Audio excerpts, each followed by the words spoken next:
For me, it's hard to believe. It was 4 years ago. I was at Phillip Island for the Honda CBR1000 Fireblade launch. This machine, it's 4 years better off. I'm 4 years worse off, and last time it had me on my back. Let's go for a ride.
No matter how you look at it, this Honda CBR1000 Fireblade is unbelievable bang for your buck for under 20 grand. Sam, as the editor of Australian Motorcycle News, you're riding our best sports bikes around the world all the time.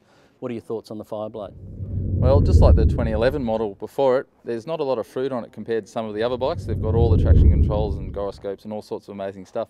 But the Honda remains a real rider's bike. It doesn't have traction control, it does have a slipper clutch.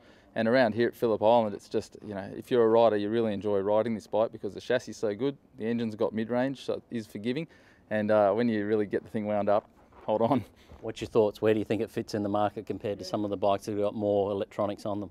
Those bikes with more electronics all cost a lot more. So I think it's around the same price at $18.5 for this bike, and that's an absolute bargain as far as I'm concerned. It's a high-level performance bike for 18 grand. It's amazing. Petty is a 2 times world champion on motorcycles that started basically as production bikes.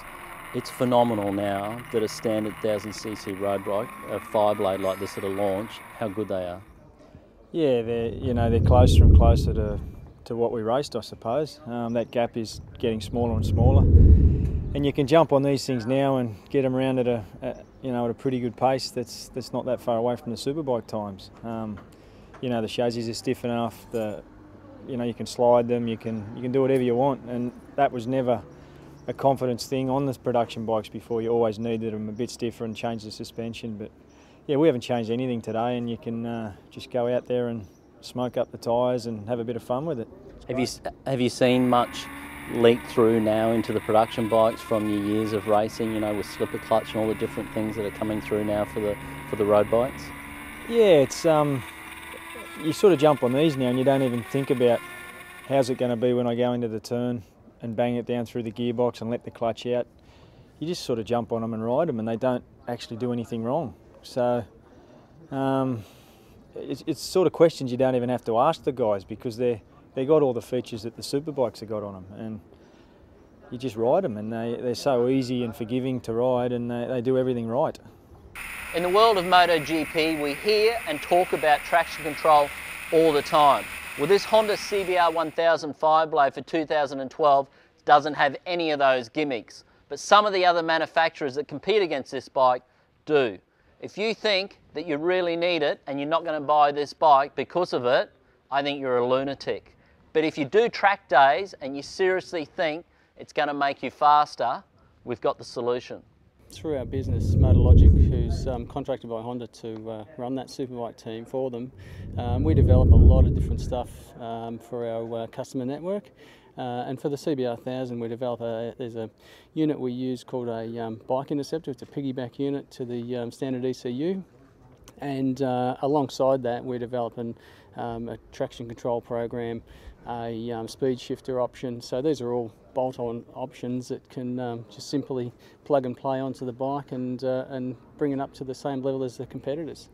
So if you're good enough, you can have everything. Absolutely, mate, if you're good enough.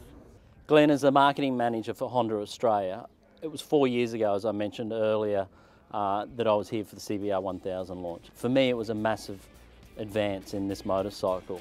How different is the 2012 model to last year's Fireblade? Yeah, look, the 2008 was a phenomenal motorcycle, and then there's been another step now for the 2012 for sure. There's been a change in the horsepower. It's actually stronger in the mid-range now. There's been some fairly major suspension changes with big piston front forks, big piston rear shock. The dash is a fully digital dash now with gear selector indicator, programmable rev counter, lots of electronic changes plus a lap timer there.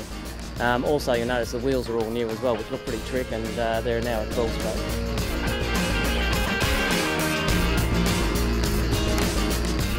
Welcome back. Whew. Hands hurt.